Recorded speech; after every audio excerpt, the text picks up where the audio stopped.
دجال. سلسله دروس فکری یا غزوه الفکری یا جنگ فکری آغاز میشه و عنوان درس ما و شما امروز از منهج فکری کفار و هدف عمومی ما و شما در این درسی است که ما منهج فکری کفار به طور کلی مطالعه میکنیم و بعد از او طریقه استعمار مجدد یا استعمار معاصر که شکل معاصر استعمار چی رقم بوده و چطور کفار همین منهج فکری خود برای ما تحمیل کردن و بعد از او مسائل ازی که جهالت دو سر داشته، یکی آغاز و فعلا به قسمت آخر جهالت ما شما رسیدیم و برده‌سازی معاصر انشالله که تشریح و شرح میکنیم که برده‌سازی معاصر چی است. ولی در نخست ابتدا باید ما شما یاد بگیریم و بفهمیم که منهج فکری کفار چی است و بعد از او باز ما شما میشه که بیان کنیم که چطور کفار امی منهج خدا بالای ما تحمیل کردن و کسایی که انکار میکنن که بالای تحمیل نشده و بعد باز در نهایت درس اینا را شما به مناقشه بطلبین که چطور ادعا میکنی که ما در منهج فکری کفار نیستم. منهج فکری کفار متشکل از یک مثلث است. البته به می شکل که ما بیان میکنم به می شکل شاید در کتابا و در اینا پیدا نکنین، ولی مسائلش همش موثق است، همش به تحقیق است. یعنی یک مسائل می نیست که ما از هوای نفس خود یا از دل خود بگوییم یا بسیار از خوشباوری مسائل گپ بزنیم. خوشباوری نیست، همش بر اساس تحقیق بسیار منظم است و حوالا را به هر درس براتون بیان میکنیم. شما میشه که برین حوالا را سیل کنین، مشاهده بکنین و بعد از تحقیق بسیار منظم به مثل ما به این نتیجه برسین. به خاطر فهم اساسی برادرها و دوستای ما درس به یک مثلث در شکل یک مثلث آوردیم و تمام امور زیر به شکل مراتبی مثلث تشریح میکنیم که از بالا به پایین چطور فکر میرسه، یعنی ترتیب کننده فکر چی است، کی ها هستن و بعد از او باز تنظیم کنندهش کی ها هستن و بعد از او باز مرتب کننده از اینا کی هستن و بعد از او باز نافذین از اینا کی هستن و بعد از او حافظین یا انجام دهنده از اینا کی ها هستن.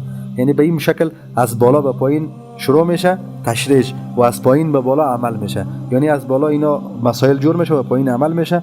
به این شکل شروع میکنن.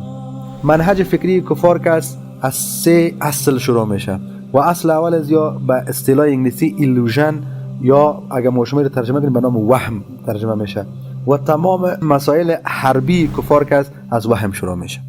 یعنی به این معنا که قبل از اینکه یا یک اسلحه را بسازن یا یک تنظیمات و تجهیزات جنگی را بسازن، قبل از اینا وهم ایجاد میکنن بدل مردم، وهمایی را ایجاد میکنن که حتی بسیار از کسا فکر نمیکنه که علیه امریکا فکر کنه، حتی در فکرشم یعنی به خیالشم یک مسئله نمیگرده که علیه امریکا به پا استاد کنه.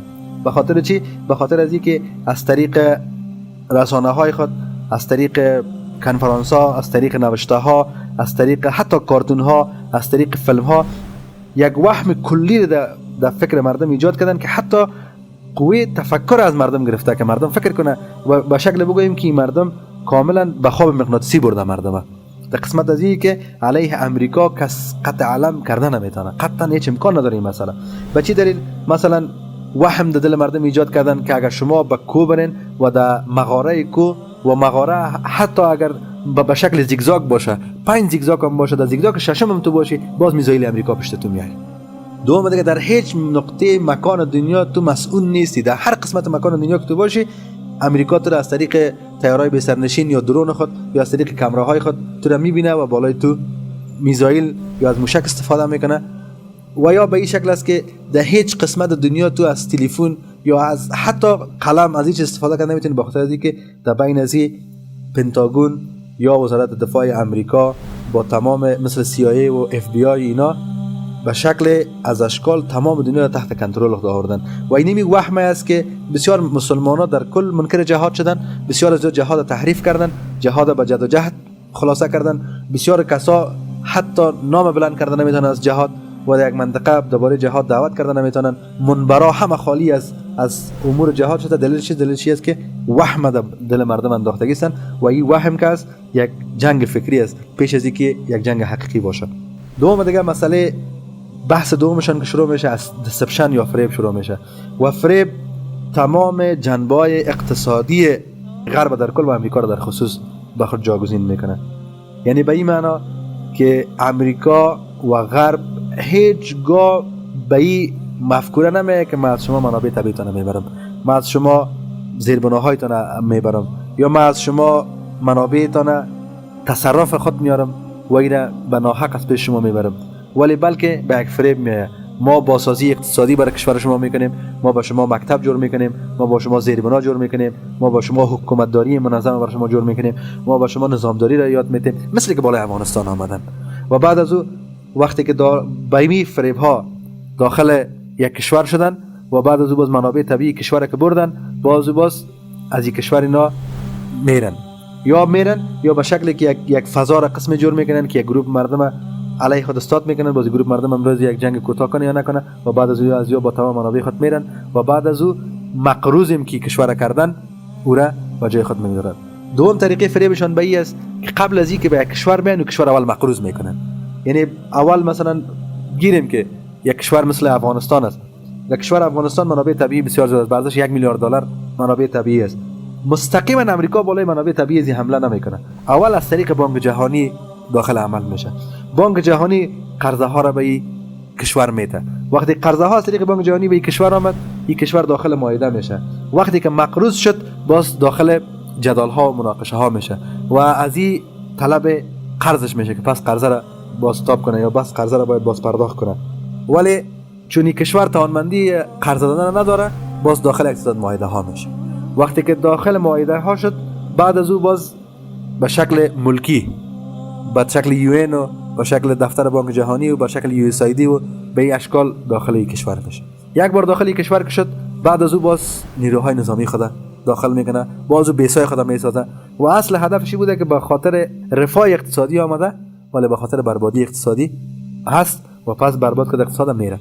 این مسئله را جان پرکینز، یکی از مشاورین اقتصادی پنتاگون بیان میکنه. جان پرکینز این مسئله را قسم بیان میکنه که صدام حسین یک پروژه را ساخته بود به نام سرپوش صحرا و سرپوش صحرا به این معنی بود که صدام حسین میخواست که یک نیروی اقتصادی و نظامی و سیاسی را به عراق بسازه و این نیروی اقتصادی و نظامی سیاسی یک پوش بالای صحرای عرب شود و صدام حسین بتونه که بالای تمام نفت خام عرب دسترسی پیدا کنه، چون در تمام اعضای سازمان صادرات نفت که است فقط 6 دانش غیر عرب است، باقی همش عرب هستند. ولی همین مسئله را امریکا خبر میشه. وقتی که امریکا خبر میشه، به صدام حسین پیشنهاد روان میکنه که ما برای تو همکار هستیم از طریق بانک جهانی، ولی از طریق بانک جهانی صدام حسین این مسئله را قبول نمیکنه. وقتی قبول نمیکنه، بعد از او باز به حدود الا 100 یا 130 بار بالای صدام حسین یا پلان ترور را میگیرن که را ترور کنن، ولی دیم ناکام میشن. دلیلش رو بیان میکنه که چرا ناکام شدیم. دلیل ناکامی خود بیان میکنه صدام حسین یک سلسله بادیگاردای منظم و منسجم نداشته که از طریق از اون بالای حمله میکنیم. و بعد از او باز چی کردن؟ بعد از او باز یا از طریق یک دوسیه دیگر به نام طوفان صحرا جور کردن به CIA و از طریق طوفان صحرا بالای صدام حسین حمله کردن.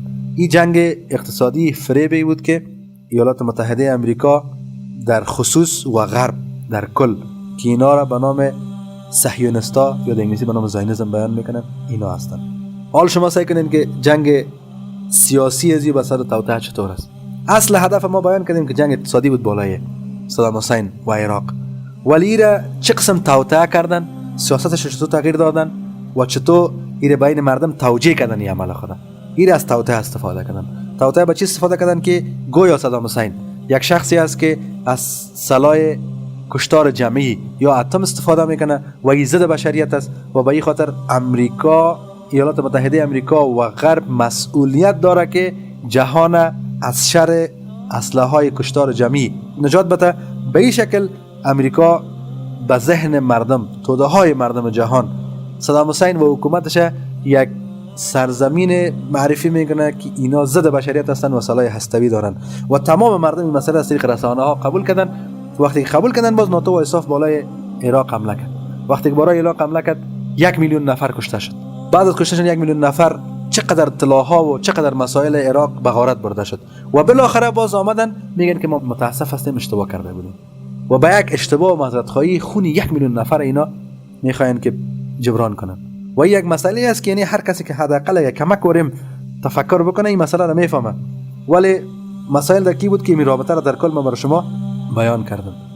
یعنی بار میشه که همین مثال پس خلاصه کنیم و در شکل صدام حسین از وهم و فریب و توطئه را عینش بیان کنیم.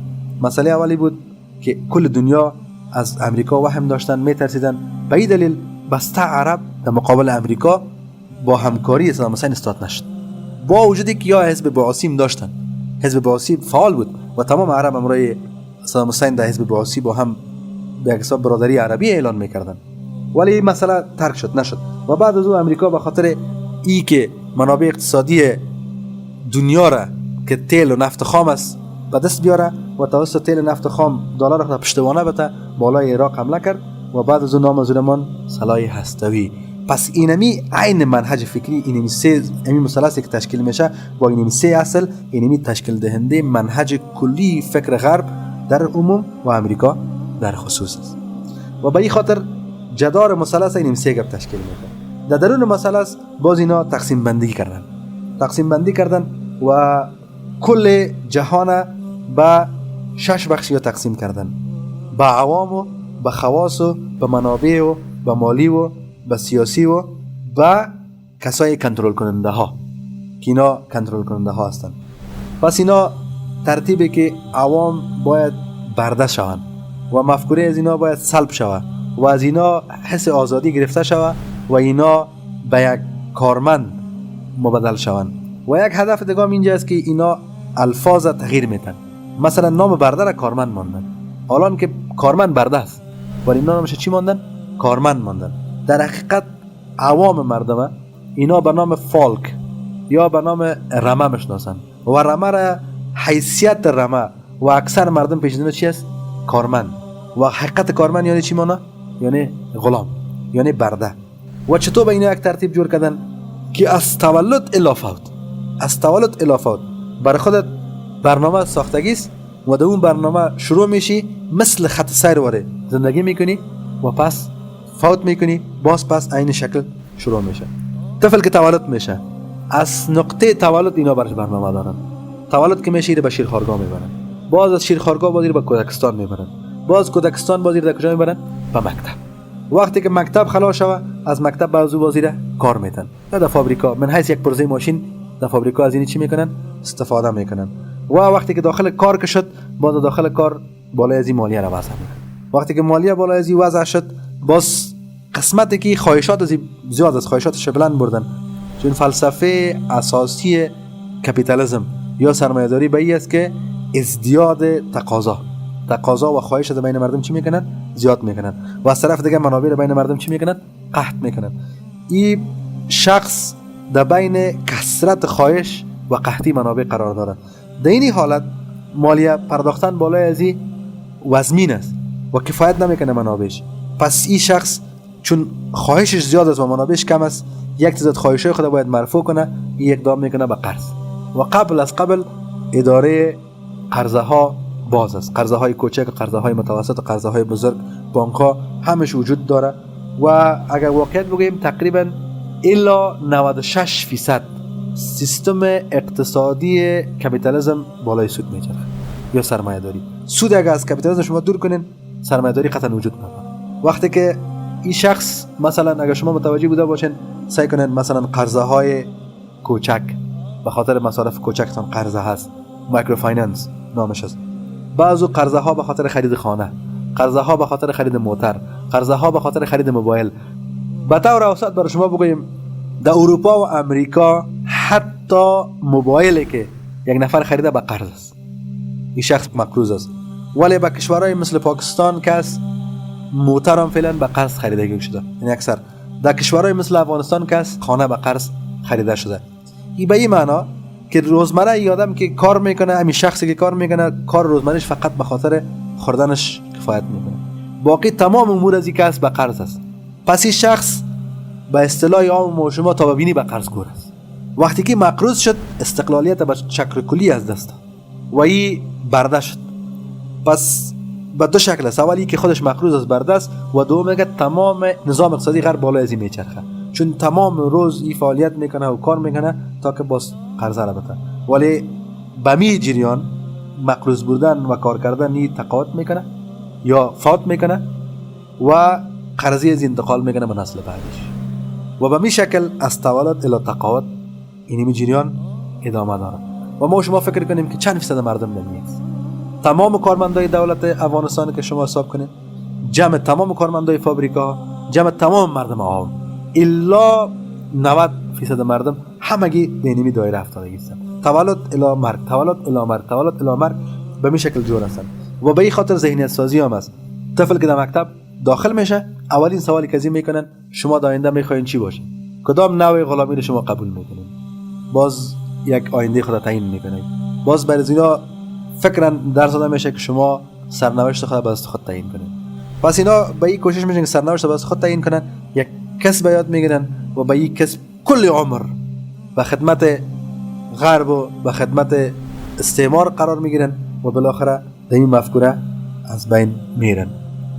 پس کل فکر اینا را اگر شما مطالعه بکنید، کل فکرش فکری است که بالای از یا تحمیل شدگی است و بالای از یا استعمار تحمیل کرده که شما برده معاصر هستین، شما کاربند هستین.